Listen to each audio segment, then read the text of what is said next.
എന്തെങ്കിലും ഒരു ചലഞ്ചിങ് ആയിട്ടുള്ള ഒരു കാര്യം തന്നെ ഇത് പഠിക്കണമെന്നുണ്ടായി. എല്ലാവരും ചെയ്യുന്ന ഒരു കാര്യം പഠിക്കാണ്ട് ചലഞ്ചിങ് ആയിട്ടുള്ളൊരു ഇത് ഇനി അങ്ങനെ പഠിച്ചാലല്ലേ അതിനെ കൊണ്ട് കാര്യമുള്ളൂ. എക്സാമിന്റെ തലേ ദിവസം വരെ കിടന്നിട്ട് തന്നെ ക്ലാസ്സും കണ്ടു പഠിക്കാൻ ചെയ്തിട്ട് online class full camera on ചെയ്യാൻ പറ്റാത്ത ഒരു റീസൺ പറയണമെന്ന് പറഞ്ഞപ്പോൾ ഞാൻ എത്തിയത്.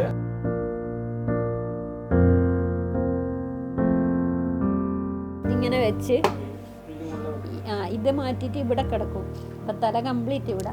പിന്നെ ഇതാ ഈ കുഷൻ വെച്ചിട്ട് ഇതിൻ്റെ മേലെ ലാപ്പ് തുറന്ന് വെച്ച് കൊടുക്കും.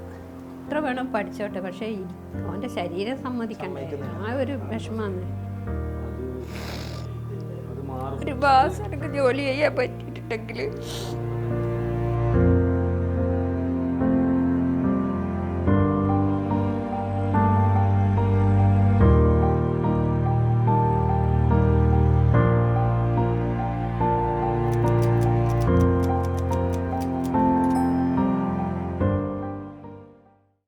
എന്തുകൊണ്ടാണ് ചാർട്ടേഡ് അക്കൗണ്ടൻസി അങ്ങനെ ഒരു ഇതിലേക്ക് വന്ന് എന്തെങ്കിലും ഒരു ഇഷ്ടം കൊണ്ടാണോ, അങ്ങനെ എന്തെങ്കിലും മോട്ടിവേറ്റഡ് ആയിട്ടാണോ? അത് എങ്ങനെയാണെന്ന് ചോദിച്ചാൽ, ഞാൻ എൻജിനീയറിങ് പഠിക്കുന്ന സമയത്ത് ശരിക്ക് അതിന് 4 വർഷം കോഴ്സ് കഴിഞ്ഞിട്ടുണ്ട്. പിന്നെ കുറച്ച് സപ്ലിമെൻ്ററി ഉണ്ടായിരുന്നു. ആ സമയത്തും ശരിക്കും അത് പഠിക്കാൻ പറ്റില്ല. പിന്നീട് അത് എഴുതിയെടുക്കാൻ നോക്കുന്ന സമയത്ത് ഈ ആക്സിഡൻ്റ് പറ്റി കുറച്ച് 6-7 വർഷത്തോളം ഞാൻ പുറത്തൊന്നും അങ്ങനെ ഇറങ്ങലുണ്ടായിട്ടില്ല. ഭയങ്കര ഒരു മടിയും കാര്യമെല്ലാമായിട്ട്, പിന്നെ ശാരീരികമായിട്ടുള്ള പ്രശ്നമില്ല. പിന്നീട് ഒരു 2015 ആ സമയത്താണ് ഒന്ന് പുറത്തെല്ലാം ഇറങ്ങാനും എല്ലാം തുടങ്ങി. അപ്പോൾ വീണ്ടും അത് പഠിക്കണം എന്നുണ്ടായി എഞ്ചിനീയറിങ്. അപ്പോൾ പിന്നീട് അത് പഠിക്കാം KTUവിലേക്ക് മാറിയത് കൊണ്ടുള്ളൊരു, ഞാൻ MG യൂണിവേഴ്സിറ്റി ആയിരുന്നു പഠിച്ചത്. അപ്പോൾ അതുകൊണ്ട് തന്നെ അത് ചെയ്യാൻ പറ്റൂല എന്ന് അറിഞ്ഞതുകൊണ്ട് വേറെ എന്തെങ്കിലും പഠിക്കണമെന്നുണ്ട്. പഠിച്ചിട്ട് എന്തെങ്കിലും ഒരു വർക്ക് ചെയ്യണമെന്നുണ്ടായിരുന്നു. അപ്പോൾ എന്നാലും ആലോചിച്ച് നോക്കുമ്പോൾ എന്തെങ്കിലും ഒരു ചലഞ്ചിങ് ആയിട്ടുള്ള ഒരു ഇത് പഠിക്കണമെന്നുണ്ടായി. എല്ലാവരും ചെയ്യുന്ന ഒരു കാര്യം പഠിക്കാണ്ട് ചലഞ്ചിങ് ആയിട്ടുള്ളൊരിത് ഇനി അങ്ങനെ പഠിച്ചാലല്ലേ അതിനെ കൊണ്ട് കാര്യമുള്ളൂ. പിന്നെ പണ്ട് എൻജിനീയറിങ് ഭയങ്കര ആഗ്രഹത്തോടുകൂടി എടുത്തതാണ്.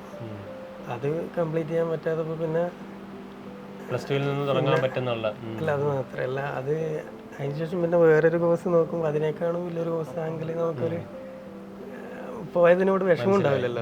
അതിനേക്കാൾ ടഫ് ആയിട്ടുള്ളൊരു പിന്നെ എന്തെങ്കിലും ഒരു ചലഞ്ചിങ് ആയിട്ടുള്ള ചെയ്യണമെന്നുണ്ട്. ശരി, 17 വർഷം ഗ്യാപ്പ് കഴിഞ്ഞ കാര്യം. +2 കഴിഞ്ഞവർ തന്നെ ഇപ്പം ഭയങ്കര ടഫാണ്. അതുകൊണ്ട് പലരും ഡ്രോപ്പ് ചെയ്ത് പോകുന്നൊരു സാധനമാണല്ലോ CA. അപ്പോൾ ഈ ഒരു ഗ്യാപ്പ് കഴിഞ്ഞ് പിന്നെ എങ്ങനെ സ്ക്രാച്ച് ചെയ്യുന്ന ഒന്നേന്ന് തുടങ്ങുമായിരുന്നോ? 3 വർഷം മുന്നേ രജിസ്റ്റർ ചെയ്തായിരുന്നു. പക്ഷെ പിന്നീട് എക്സാം എഴുതാൻ പറ്റിയില്ല. ഓരോ തവണ എക്സാം വരുന്ന സമയത്ത് എന്തെങ്കിലും ആയിട്ട് ഇഞ്ചുറിയും അങ്ങനെയൊക്കെ ആയിട്ട് അങ്ങനെ നീണ്ടു പോയിട്ട് ഇത്തവണയും കഴിഞ്ഞ തവണ എക്സാം എഴുതാൻ നോക്കുന്ന സമയത്ത് ഒരു സർജറി കഴിഞ്ഞിട്ട് കിടക്കേണ്ടി വന്നു. എക്സാമിൻ്റെ ടൈമിൽ ഞാൻ ഹോസ്പിറ്റലിലായിരുന്നു. അപ്പോൾ പക്ഷെ ആ സർജറി അത്ര സക്സസ് ആയില്ല. വീണ്ടും അതേ പ്രശ്നമുണ്ടായി. അപ്പോൾ പിന്നെ ഇത്തവണ വീണ്ടും സർജറി ചെയ്ത് കഴിഞ്ഞാൽ ഈ എക്സാം എഴുതാൻ പറ്റൂല. അപ്പോൾ അതുകൊണ്ട് വിചാരിച്ച് എന്നാലും എക്സാം എഴുതി കഴിഞ്ഞിട്ട് സർജറി ഒക്കെ നോക്കാന്ന് വെച്ചിട്ട്, പക്ഷെ ഇരിക്കാൻ പറ്റാത്തൊരവസ്ഥയുണ്ടായി. അപ്പോൾ എന്താണെന്ന് വെച്ചാൽ മൊത്തം കിടന്നിട്ട് ക്ലാസ് ഒക്കെ കണ്ട് ഇവിടെ ഇങ്ങനെ കമിഴ്ന്ന് കിടന്നിട്ട് ഇരുന്ന് കഴിഞ്ഞാൽ പ്രശ്നമാവുമല്ലോ എന്നുള്ളത് കൊണ്ട് എക്സാമിന്റെ തലേ ദിവസം വരെ കിടന്നിട്ട് തന്നെ ക്ലാസ്സും കണ്ടു പഠിക്കാൻ ചെയ്തിട്ട് ഓൺലൈൻ ക്ലാസ് ഫുള്ള്. സൈലത്തിന് എങ്ങനെ അറിഞ്ഞോ? യൂട്യൂബിലായിരുന്നു? സൈലത്തിൽ സാറിന്റെ ഒരു വീഡിയോ കണ്ടിട്ടാണ്. അപ്പോൾ അതിൽ അബൂബക്കർ സാറിന് ഇതിനു മുന്നേ സാറിന്റെ ഒരു ബുക്ക് എനിക്ക് കിട്ടിയിട്ടുണ്ടായിരുന്നു. അപ്പോൾ സാറിനെ കണ്ടപ്പോൾ സൈലത്തിലുണ്ടെന്ന് പറഞ്ഞപ്പോൾ സൈലത്തിൽ സാറെ ക്ലാസ് കിട്ടുമല്ലോ എന്നുള്ളതാണ്. പിന്നെ വേറെ ഫീസിന്റെ ഒരു ഇതും കൂടെ കണ്ടപ്പോൾ എന്തായാലും അഫോർഡബിൾ ആയിരുന്നു. പിന്നെ എനിക്ക് ഒരുപാട് പേർക്ക് അത് ഹെൽപ്പ് ആയിട്ടുണ്ട്. കാര്യം എനിക്ക് തോന്നുന്നു ഈ പറഞ്ഞ പോലെ 200-നടുത്ത് ആളുകൾ പാസ്സായെങ്കിൽ അല്ലേ, എനിക്ക് തോന്നുന്നു മൊത്തം ടോട്ടൽ പെർസെൻറ്റേജ് 65-നടുത്ത് ഓഫ്ലൈനിൽ 65-നടുത്ത് ടോട്ടൽ പാസ് പെർസെൻറ്റേജ് ഉണ്ട്. എനിക്ക് തോന്നുന്നു ഓൾ ഇന്ത്യ നോക്കുമ്പോൾ 30-ന്റെ ഡബിള് പാസ് പെർസെൻറ്റേജ് നമുക്ക് CA ഫസ്റ്റ് ഇയറിൽ തന്നെ എത്തിക്കാൻ വേണ്ടി പറ്റി. സാറിൻ്റെ class Abubakar sir, Shawab sir, Yusuf sir, Tony sir എല്ലാവരും ക്ലാസ് ഭയങ്കര ക്ലാസ്. പിന്നെ ഏറ്റവും പറയാതിരിക്കാൻ പറ്റില്ല, നമ്മളെ സംഭവമായ ആളുകളെ മാത്രമേ കൊണ്ടുവരാം. അതല്ല, നമ്മൾ സപ്പോർട്ട് ചെയ്ത് ലാസ്റ്റ് ഡേ വരെ നമ്മളെ ഓരോ ഇതിലും. ഇപ്പം ലോന്റെ എക്സാം എല്ലാവർക്കും പാടായെന്ന് പറഞ്ഞപ്പോൾ കുറെ കുട്ടികൾ ഡൗൺ ആയല്ലോ. അപ്പൊ ആ സമയത്തൊക്കെ സാർ ഗ്രൂപ്പിൽ വന്ന് ഭയങ്കരമായിട്ട് അതായത് ഞാൻ പറഞ്ഞിട്ടുണ്ടായിരുന്നു എനിക്ക് ഇത് കംപ്ലീറ്റ് ചെയ്യാൻ പറ്റുമെന്ന് അറിയില്ല. 4 എഴുതുമ്പോഴത്തേക്ക് അത് അത്ര ആ എക്സാമിന്റെ ടൈം മാത്രമേ ഇരുന്നിട്ടുള്ളൂ. അപ്പോൾ 4 ദിവസം ഇരുന്ന് കഴിയുമ്പോഴത്തേക്ക് എന്താവും അറിയില്ല, നല്ലോണം മുറിവുണ്ടായി കഴിഞ്ഞാൽ പിന്നെ എഴുതാൻ പറ്റില്ലല്ലോ. അപ്പോൾ ലാസ്റ്റ് എക്സാം കഴിയുമ്പോഴത്തേക്ക് നല്ലോണം മുറിവായിന്. പക്ഷെ അതുവരെ എഴുതി തീർക്കാൻ കഴിഞ്ഞത്. അപ്പോൾ ലാസ്റ്റ് എക്സാം കഴിഞ്ഞ് വെളിയിൽ ഇറങ്ങുമ്പോൾ സാറ് വിളിച്ചിട്ട് ചോദിച്ചായിരുന്നു എഴുതി കഴിഞ്ഞല്ലോ ചോദിച്ചു. അപ്പം അന്നേരം സമാധാനമായി. മനസ്സിലായി. ഇങ്ങനെ പറഞ്ഞു വീഡിയോ വൈകുന്നേരം എനിക്കൊന്ന് മെന്റർഷിപ്പ് ഉണ്ടെന്ന് തോന്നുന്നല്ലേ, വീഡിയോ ഓൺ ചെയ്തിട്ട് പഠിക്കുന്ന.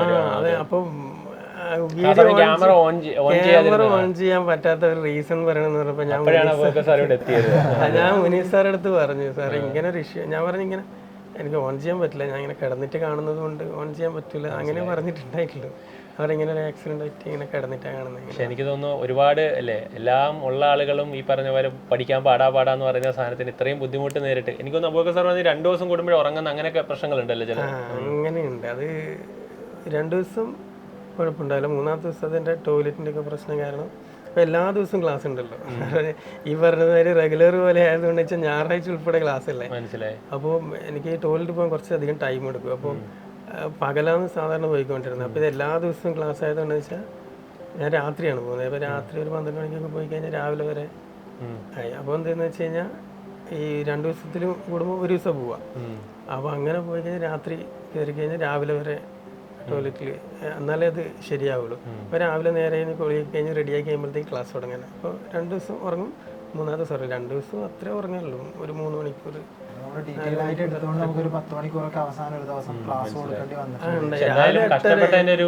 സാറൊക്കെ രാവിലെ 8:30 തുടങ്ങി കഴിഞ്ഞാൽ 6-6:30 എനിക്കൊന്നും കേരളത്തിൽ ആദ്യമായിട്ടൊന്നുമില്ല അങ്ങനത്തെ ക്ലാസ്സുകൾ. അവസാനം മാരത്തോണും അതുപോലെ ഞെട്ടിച്ച 2:30-3 എല്ലാവർക്കും പ്രയോജനപ്പെട്ടു എന്ന് തോന്നുന്നു. സൈലത്തിൽ അല്ലാത്ത കുട്ടികൾക്കും മനസ്സിലായി. സൈലത്തിന് ഓൺ റിസൾട്ട് ആണ് 200 അടുത്തോളം കുട്ടികൾ ഇപ്പൊ എത്തിയിട്ടുള്ളത്.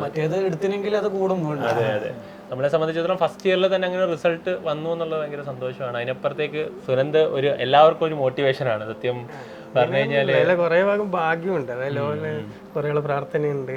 യെസ്, ഭാഗ്യം, പ്രാർത്ഥന, അതിനൊക്കെ അപ്പുറം ഞാൻ ഇതിനെ ഒരു ഹാർഡ് വർക്ക് ആയിട്ടേ കാണുള്ളൂ. അതൊക്കെ എനിക്ക് സെക്കൻഡറി ആയിട്ടേ കാണുള്ളൂ. കാര്യം ഇത്രയും ഒരു 11-ാം തീയതി ഒരു കൊമേഴ്സിന്റെ ഒഫീഷ്യൽ ലോഞ്ച് ഉണ്ട്. ഞാൻ ഇന്ന് പറയായിരുന്നു സുനന്ദ് തന്നെ അത് ചെയ്യണം. ഇവിടുന്ന് ലൈവില് ഒരു 10,000 പേര് വരുന്നുണ്ട്.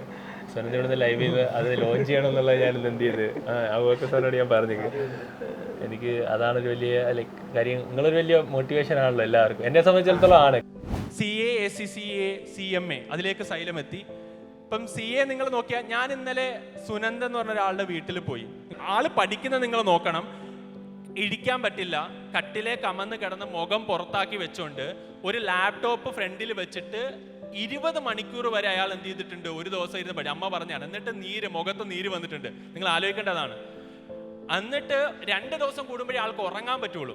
നിങ്ങൾ അതിൻ്റെ ഒരു 2 ദിവസം കൂടുമ്പോഴേ ഉറങ്ങാൻ പറ്റുള്ളൂ. കാര്യം ടോയ്ലറ്റിലൊക്കെ പോയാൽ ഏകദേശം 5 മണിക്കൂർ എടുക്കുമെന്ന് രാത്രിയിൽ 12 മണിക്കൊക്കെ പോയാൽ. അത്രയും ബുദ്ധിമുട്ടിയിരുന്ന് പഠിച്ചിട്ട് CA പോലെ ഒരു ടഫ് എക്സാമിനേഷൻ 17 വർഷത്തിന്റെ ഗ്യാപ്പിന് ശേഷം സൈലം എന്ന പ്ലാറ്റ്ഫോമിലൂടെ നേടിയെടുത്ത ആളാണ് ആര്? Sunand. Yes, on to the grand launching of Xylem Commerce Pro.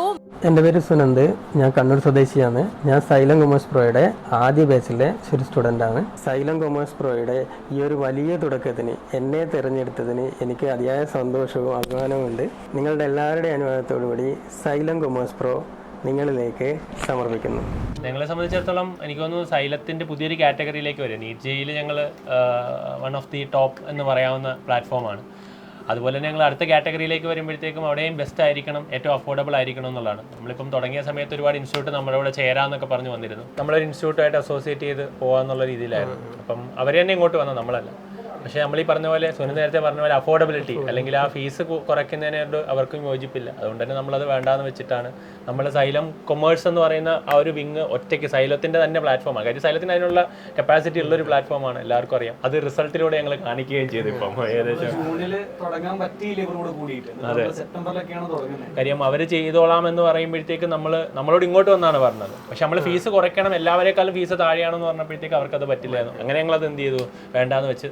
ഇനി ഏത് കോമ്പറ്റീറ്റർ ഉണ്ടോ അവരുടെ പകുതി ഫീസോ അല്ല അതിൽ താഴെയുള്ള ഫീസോ ആയിരിക്കും സൈലത്തിൻ്റെ ഉള്ളത്. അതിപ്പം സൈലത്തിൻ്റെ ഏത് കാറ്റഗറി എടുത്താലും അറിയാം. ഇപ്പോൾ PSC ആണ് 1400 രൂപയ്ക്കൊക്കെ നമ്മൾ ആദ്യമായിട്ട് എന്ത് ചെയ്യാണ് കേരളത്തിൽ ഫീസ് കുറയുന്നതിനനുസരിച്ച് ക്ലാസിന്റെ ക്വാളിറ്റി ഒന്നും കുറയുന്നില്ല.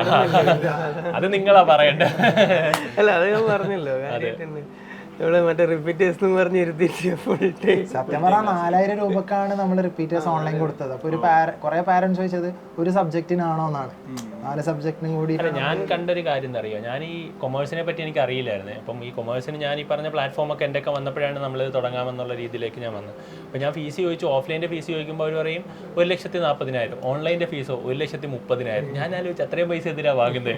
കാര്യം ഓൺലൈനിന് കോസ്റ്റ് ഇല്ലല്ലോ സത്യത്തിൽ. അപ്പം ഞാൻ ആലോചിച്ച് ഇത്രയും ഒരു ചെറിയ വ്യത്യാസത്തിൽ ഫീസ് നമുക്ക് അതിൽ കുറച്ചുകൂടെ എന്നുള്ള രീതിയിൽ കോസ്റ്റ് ആണല്ലോ സത്യത്തിൽ ഇതിനകത്ത് നോക്കുന്നത്. കാര്യം ഒരുപാട് കോസ്റ്റ് കുട്ടികളിൽ നിന്ന് വാങ്ങുന്നൊരു കാര്യമില്ല. അപ്പോൾ എല്ലാ പ്ലാറ്റ്ഫോമും ഇങ്ങനെയാണ് മേടിക്കുന്നത് ഞാനപ്പോൾ എന്ത് ചെയ്ത് മനസ്സിലാക്കിയത്. അപ്പം നമ്മൾ ഇപ്പോൾ ഈ ആദ്യം അസോസിയേറ്റ് ചെയ്യാൻ പോയ ഫേമും അങ്ങനെ തന്നെയാണ്. ലൈക്ക് അത്രയും പൈസ ഉണ്ടെങ്കിൽ മാത്രമേ എന്ത് ചെയ്യുള്ളൂ, അവർക്കും പറ്റുള്ളൂ, അത്രയും പൈസ മേടിക്കണം. പൈസ കുറച്ചാൽ ക്വാളിറ്റി കുറവാണെന്ന് ഫീൽ ചെയ്യുമെന്ന് എനിക്കത് തോന്നിയിട്ടില്ല. കാര്യം സൈലത്തിനെ സംബന്ധിച്ചിടത്തോളം ഇത്രയും അഫോർഡബിൾ ഫീസിൽ ഇത്രയും ക്വാളിറ്റിയിൽ എന്താണ് ക്ലാസ്സസ് കൊടുക്കുന്നതാണ്. അപ്പം അത് അവർ എക്സ്പീരിയൻസ് ചെയ്യാനുള്ള ഓപ്ഷൻസും ഉണ്ട്. ഇപ്പോൾ യൂട്യൂബ് ക്ലാസ്സസ് അല്ലേ ഓപ്ഷൻ അവർക്ക് കാണാൻ പറ്റും. അതെ, അപ്പോൾ യൂട്യൂബ് ക്ലാസ്സസ് അവർക്ക് കാണാം, അതിൽ നിന്ന് കമ്പയർ ചെയ്യാം എങ്ങനെയുണ്ട് ക്ലാസ്, എന്നിട്ട് മാത്രം എന്ത് ചെയ്താൽ മതി, ക്ലാസ്സിലേക്ക് ജോയിൻ ചെയ്താൽ മതി. നമ്മൾ യൂട്യൂബിലടക്കം ഫ്രീ ആയിട്ട് ക്ലാസ്സുകൾ എന്നോട് തുടങ്ങിയപ്പോഴും ഇപ്പം നീറ്റ് ഞങ്ങൾ തുടങ്ങിയ സമയത്ത് ഇത് തന്നെയായിരുന്നു. അതായത് ഞങ്ങൾ 4,900 രൂപയ്ക്കാണ് ക്രാഷ് കോഴ്സ് ലോഞ്ച് ചെയ്തത്. അപ്പോൾ എല്ലാവരുടെയും ഫീസ് അന്ന് 25,000 30,000. അപ്പോൾ എന്നോട് ചോദിച്ച് പൈസ കുറഞ്ഞാൽ ക്വാളിറ്റി കുറയുവാണോ എന്നുള്ളത് ഒരു മെൻറ്റാലിറ്റി, മലയാളികളുടെ മെൻറ്റാലിറ്റിയാണെന്ന്. അതായത് അങ്ങനെ കുറയ്ക്കരുത്. അത് തന്നെയായിരിക്കും എനിക്കൊന്ന് കൊമേഴ്സിൽ എല്ലാ ഇൻസ്റ്റിറ്റ്യൂട്ടും ഇപ്പോൾ ചെയ്യുന്ന കാര്യം. ഫീസ് കൂട്ടി വെച്ചതൊരു വൻ സംഭവമായിട്ട് എന്ത് ചെയ്യുകയാണ് ഹൈലൈറ്റ് ചെയ്യുക. പക്ഷേ സത്യത്തിൽ അത്യാവശ്യം എന്ത് ചെയ്യുക, ലാഭം കാണുക എന്നുള്ള മാത്രമാണ് അതിൽ നിന്ന് എന്ത് ചെയ്യുക. ലാഭം ഇല്ലെങ്കിൽ ചിലപ്പോൾ എന്താണ് ഈ പറഞ്ഞ പോലെ ഒരു ബ്രേക്ക് ഈവനിൽ പോകുന്ന മാത്രം കുത്തിപ്പിടിച്ച് ഒരേ വർഷം മേടിക്കുന്നതിനോട് എനിക്ക് യോജിപ്പില്ല. അതുകൊണ്ട് തന്നെയാണ് സൈലം കൊമേഴ്സ് എന്ന് തന്നെ പറഞ്ഞു പോകുന്നത്. നിങ്ങളൊക്കെയാണ് നമ്മളെ സപ്പോർട്ട് ചെയ്യുന്നത്. കഷ്ടപ്പെട്ടിട്ട് പഠിച്ചതാണ്. ഇന്റർമീഡിയറ്റിലേക്കും ഫൈനലിലേക്കൊക്കെ അതിന്റെ ഒരു മാക്സിമം കുറെ ആൾക്കാർ ഞാൻ കണ്ടിട്ടുണ്ട്, ഇതുപോലുള്ള ഒരു CA പാസ്സായിട്ടുള്ളവരൊക്കെ കണ്ടിട്ടുണ്ട്.